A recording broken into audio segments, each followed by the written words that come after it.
Ya, pemirsa podcast TV Kampus Universitas Mitra Indonesia, kita lanjutkan bincang santai kita pada sore hari ini bersama CEO PT Savana Persada Gemilang, ya, Bapak Muhammad Sarifuddin SIP, didampingi oleh Wakil Dekan Fakultas Bisnis Ibu Desi Derina Yusda, Doktor Kandida. Di sesi pertama banyak hal yang sudah disampaikan oleh Pak Sarif dan Bu Desi terkait peluang bisnis di bidang pariwisata. Tadi kita terputus ini Bu Desi, sesi kedua. Jadi persiapan apa yang dilakukan Fakultas Bisnis terkait prodi pariwisata? Silakan. Jadi kalau misalnya Pak Sarif dan Pak Umar, persiapan kami dari prodi pariwisata adalah pastinya menyiapkan kurikulum ya. Kurikulum kami sudah berbasis dengan OBE, yaitu Outcome Based Education, yang artinya bahwa mahasiswa ini bukan hanya saja duduk menerima teori di kelas, tetapi juga lebih kepada praktik di industri. Tapi memang perlu praktik-praktiknya banyak. Betul. Karena memang harus, kalau prodi pariwisata ini memang lebih besar dan lebih banyaknya harus mereka praktik di luar ya Pak. Gitu. Jadi selain itu juga kami melihat bahwa kurikulum yang harus disusun ini memang harus sesuai dengan dunia usaha dan dunia industri Pak, sehingga nanti harapannya lulusan prodi pariwisata ini bisa nanti secepat mungkin diserap oleh industri. Tapi dosen-dosennya selain praktisi ganteng-ganteng, Sarif lah. Apalagi ini kan banyak alumni SMK pariwisata itu Pak Sarif. Ini gimana Pak soal praktikum yang disampaikan Bu Desi tadi? Kalau dari yang sampai Bu Desi tadi ya Pak, itu memang sesuai apa yang menjadi output ya Pak dari pariwisata itu. Sebenarnya output pariwisata itu bukan hanya back office Bu, tulis menulis tidak. Itu praktek. Betul. Seperti apa ini kira-kira praktek? Ya, lebih kepada gini Pak, kalau dia memang backgroundnya mau di pemaduan, speakernya bagus, public speakingnya oke. Public speaking. Betul. Kalau dia mau di bagian event organizer, dia harus punya ide-ide kreatifnya menonjol. Karena pola pikirnya di benar-benar dikeras Pak di situ posisinya. Sebenarnya kalau kayak hospitality, pelayanan di jalan, bagaimana kita melayani itu lebih kepada personality-nya orang. Personality. Ini yang memang terkadang gini Pak. Di pariwisata itu orang-orang kalau sudah di jalan, kita kan akan berbeda ya. Maksudnya ketika di lapangan kita berbeda dengan apa yang kita sehari-hari. Karena di sana kita sebagai pelayan. Nah ini yang harus kita tumbuhkan sebenarnya. Betul. Di jiwa pariwisata kami melayani di sini. Karena yang kembali ini adalah wisatawan. Itu tadi masukan dari Pak Sarif itu artinya harus banyak praktisi karena terkait praktikum ini gimana Bu Desi? Jadi memang tadi kata Pak Sarif, memang yang sudah disebutkan Pak Sarif tadi memang sudah kita tuangkan di dalam kurikulum kita Pak Sarif. Berkaitan dengan hospitality tadi, lalu harus ada public speaking dan juga harus banyak praktikum yang lain-lain yang memang harus ada. Jadi memang nanti ke depannya Pak Sarif mungkin kita juga butuh praktisi seperti Pak Sarif ya Pak Umar yang membantu mahasiswa-mahasiswa kita untuk nantinya mengerti bagaimana caranya pariwisata secara lapangan gitu. Menarik itu. Ya, karena memang tantangan. Jadi artinya tantangan SDM itu juga harus dipersiapkan nih. Bu Desi. Ya Pak Sarif ini kan ya kalau menurut saya sih itu pakarnya di bidang pariwisata. Apalagi udah ada sertifikat itu ya kan. Tentunya mahasiswa bisa jadi pemandu wisata juga bisa ya. Untuk bersertifikat dan bagaimana sih ini? Proses sertifikasi itu memang kita ada beberapa tingkatan ya Pak. Yang pertama dasar adalah dia harus pernah pemanduan ya, karena yang saya tahu untuk pariwisata memang sangat banyak sertifikasinya. Termasuk event organizer itu sertifikasinya Bu, sertifikatnya. Kalau untuk travel agency kayak saya, kita ada beberapa kayak sertifikat travel konsultan, travel agency, pemanduan, tour leader, guide lokal, itu banyak tipe-tipenya.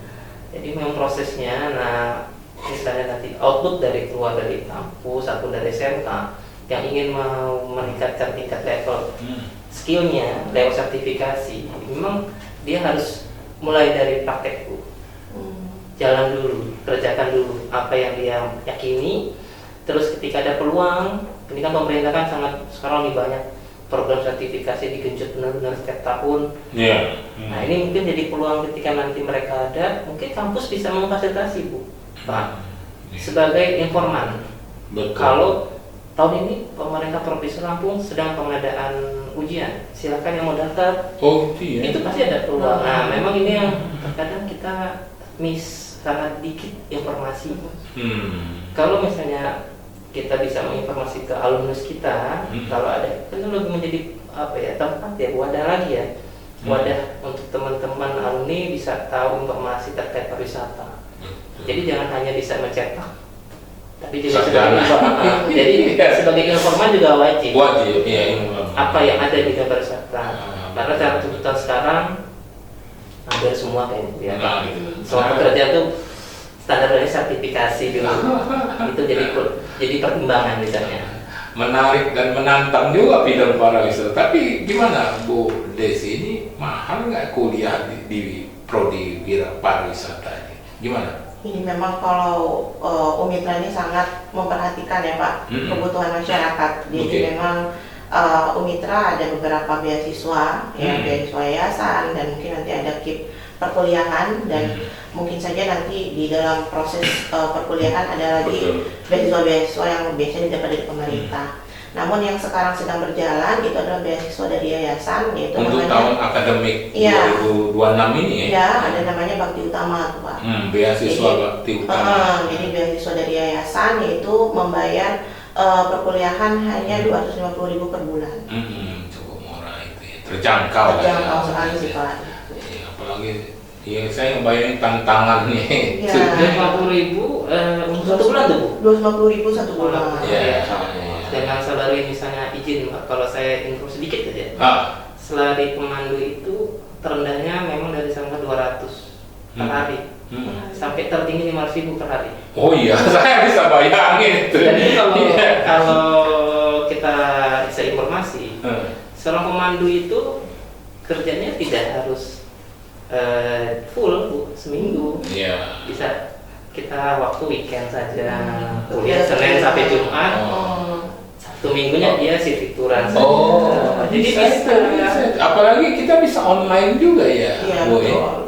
Peluang-peluangnya sebenarnya korelasinya dengan kampus ini bagus, Pak.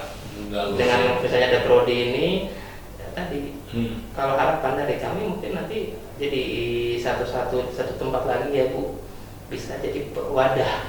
Betul, untuk meningkatkan kemampuan para pemandu ya. Bukan ya, pemandu, berarti mahasiswa merasa kalau di sini sambil bisa diperhatikan dalam segi skill mereka dan peluang kayak informasi tentang wisatawan atau tentang dunia pariwisata, mereka dapat informasi. Dan dengan waktu kuliah sekarang aja, misalnya Bapak Ibu sampaikan itu sangat terjangkau lah ya, 250.000. Ya optimis dong kalau gitu, Bu. Itu kalau gelar sarjana bisnis, BNS sih. Espar Pak. Espar, sarjana pariwisata. Oh, menarik kita. menarik ya Pak. Saya pariwisata aja nggak espar ya, Bu. Itu. Iya, Pak Sarif, ini terkait soal, karena kan Pak Sarif itu juga pemandu wisata di Universitas Mitra Indonesia, istilah kalau KKL itu tadi. Itu rencana kita, karena mahasiswa kan rencananya setiap tahun itu kan. Ya gimana Pak Sarif? Rencana programnya atau bagaimana? Iya, rencana kita jalan-jalannya studi banding. Studi banding di Unitra sendiri memang fokusnya adalah corporate perusahaan sih Pak. Jadi lebih kepada melihat dunia kerja. Iya, sebenarnya kita ke Jakarta, Bandung. Jakarta Bandung. Ini memang beberapa yang sesuai dengan korelasi dengan masing-masing fakultas. Jadi bukan hanya jalan-jalannya saja tarifnya. BI, pernah BI, berusaha OJK dan terus sebagainya. Pabrik sepatu di Bandung gitu ya. Substansinya memang lebih ke industri sama instansi lembaga yang korelasinya berhubungan dengan masing-masing fakultas. Jadi apa Bu, Desi selain ke pabrik, ke perusahaan itu juga kalau saya tertariknya jalan-jalan ya. Kalau pariwisata lebih kompleks Pak. Oh gitu ya. Kalau pariwisata itu bisa dibandingnya memang lebih gini Pak. Dia ke objek wisata, dia nggak menikmati, tapi melihat potensi. Kenapa ini bisa jadi menarik? Apa yang bisa dikembangkan dan dibawa pulang? Jadi beda nih Pak konteksnya. Kalau pariwisata nanti dia pergi ke KL, dia tidak menikmati, dia harus bisa mencari kasus di situ. Karena kita kan hidup di Provinsi Lampung ya Pak. Mau nggak mau kita harus cari potensi yang ada. Karena memang setelah jalan-jalan studi banding, mahasiswa itu diwajibkan untuk buat laporan ya. Laporan KKL itu kita seminarkan dan sebagainya.